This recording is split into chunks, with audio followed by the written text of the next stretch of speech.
everyone and welcome to today's video, and my name is Ronit Nundy, and today I'm going to be talking with you guys about how and why I suddenly upgraded from my Nikon D750 to the currently recording this video camera, the Nikon Z6II. Now there is a huge reason behind why I suddenly had to upgrade from this beautiful camera to the camera that's recording this video right now. The reason was that my 750 suddenly decided to go kaput in the middle of work.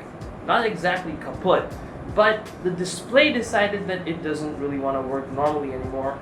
So yeah, it literally forced me to buy a new camera, and well, here I am.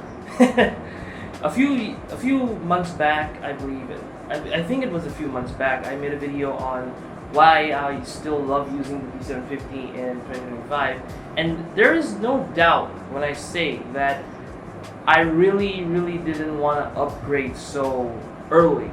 I mean, I've been doing photography for a while now, but still, I don't know, I felt that maybe this guy could do a whole lot more than it already did. But at the end of the day, it's a piece of machinery, it's a tool of this beautiful trait that we have called photography, and well, I used it a whole lot, and I'm saying this right now, whatever I am as a photographer today, this camera has made me what I am, and of course my skills, which I practiced really hard, and that this guy really helped me practice, not just photo, but video. Okay, so now that I've upgraded to the Nikon Z6II, there are a lot of things that are different, and no doubt they're different, but knowing that the Z6II is different and actually owning one after using a D750 is pretty different, because if you've seen my previous videos, I have mentioned that I am familiar with the Z6II because one of my seniors in our team has a Z6II, and using it once in a while and owning it as your own, those are two different things, and I'm really understanding that whole thing right now. Let me say how I feel about the D750. It's an old camera. It's from 2014, if I'm not mistaken. It's, what, 11 years old now, I guess? Yeah, I bought this secondhand because my teacher told me, you're gonna learn, you're gonna do a whole lot of rough and tough stuff, so my budget was also not that high during that time, so yeah, I went for a second-hand D750, and it has run me a pretty nice 4 years so far, almost 4 years. Yeah, I've been doing photography for about 3.5 years now, and I have been using this. I started out with this D750, and now I'm using the Z6II. Now, although I haven't had the Z6II for a long time, it's been a few weeks actually. But yeah, my Z6II isn't particularly new either. It's seen some miles, but it's not, super used as this one was. But yeah, there are a whole lot of differences that I see. So before moving on to anything related to my new Z6II, there are a few things that I would love to say about my beautiful D750. This camera has made me whatever I am today as a photographer, because this thing enabled me to learn photography, to practice in every single environment, situation, and it was challenging, no doubt about it. It was really challenging using a D750 while everyone else is using mirrorless cameras, but somewhere or the other, in the middle of those challenges, I really evolved, not just as a photographer, but as a person in general, because the challenge, it used to push me real hard. And starting off with the DSLR and using it for more than 3 years has been quite the journey, to be honest. And even now, I mean, I do sometimes miss my D750 at work, but hey, the times are changing, we always have to keep on moving forward. And there are a few things that the Z6II allows me to do that particularly the D750 really didn't allow me to do so freely as I'm able to do with the Z6II. So now that we're done with my past, let's talk about my present and future at the moment. So the Z6II isn't particularly a new camera. it's a, well, you can say it's quite old compared to the Z6III and Z5II, but hey, it's not unusable now, is it? So after upgrading to the Z6II from this D750, there are a whole lot of things that have been unlocked to me that were previously not available to me. Now, what were they? The ability to record in 4K, vibration reduction, better autofocus, and the capability of, relying on the autofocus while making a video. As you can see right now, I'm free and I'm tension free that my camera is not going to defocus off my face. However, if this were the D750, I'd had to keep getting up every single minute to go and adjust the focus, if it's focused or not, because I'm shooting with my 50mm 1.8, and yeah, even this much of a miscalculation in manual and you're out of focus. Because every single video that I've made with my D750, I had to make it with manual focus. Now that thing is totally changed. I am effortlessly now able to make videos without worrying about the autofocus with my Z6II. And why did I jump to a Z6II? Well, it's because of my lenses. Now, unfortunately, I am not, really rich at the moment. Neither do I have a very huge source of income that I can just go walk out of my house and decide, I want a Z9 with a 7200 f2.8. That doesn't happen, people. That happens to very unfortunate and very rich people. In my case, well, I just had to upgrade or just get a new camera anyhow. The D750 was a very good starting point, but a very big reality kind of hit me in the face, which I wasn't really accepting a lot, but my teacher reminded me that, yeah, this thing is a reality.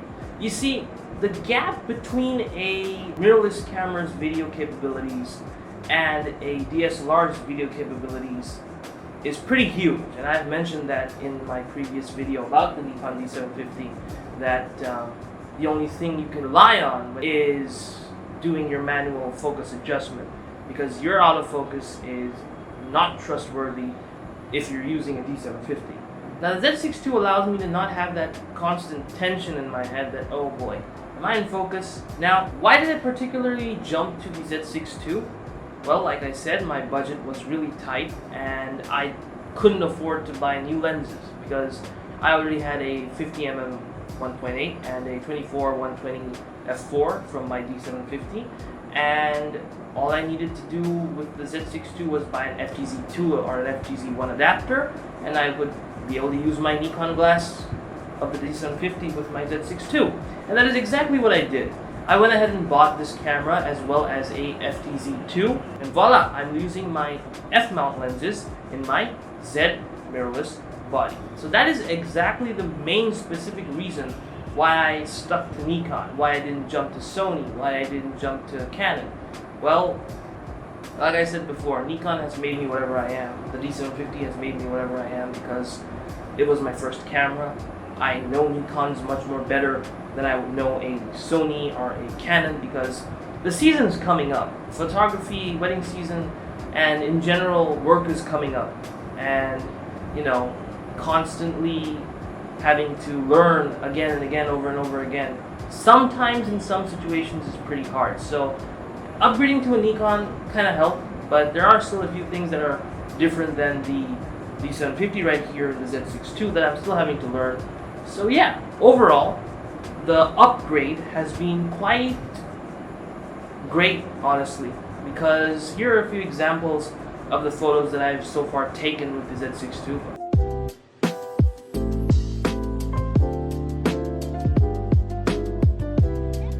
I know they aren't a lot, but still I have taken them. And I still haven't had the opportunity to go to work with the Z6II at the moment because at the moment we're flying a bit low at the moment. But yeah, wedding season's around the corner and I'll be using the Z6II. And yeah, let's see how it performs against the D750 because content creation for me has now become a whole lot more easier. Anyway, as compared to the D750, the main difference that I felt was that the Z6II makes stuff a whole lot more faster. It is obviously a bit more better than what the D750 was because this is new technology and this is, well, old technology. But still, In terms of photography, they more or less feel quite the same to me, but like I said before, this thing has the capability to shoot in 4K, 60 FPS, 50 FPS. This thing has the capability to shoot 1080p, 50 FPS, 60 FPS. So you can see what I'm getting at. There's a massive difference in the video capabilities. The Z6II has been so far quite interesting to me. Do I love it as much as I love the D750? Not yet, but I'm getting used to it. I'm opening up to it. And what am I going to do with this guy? I'm going to keep him. Because, you know, I just can't let go of this camera, because this is going to sound quite funny, but the feeling that you get, the fun that you have using a D750 is nothing, you know, not even comparable to what you feel with a Z6II, because to me, this thing feels way more natural and way more, I don't know, engaging to me. It makes me feel like, yeah, I did a whole bunch of work. However, the Z6II kind of feels effortless to me.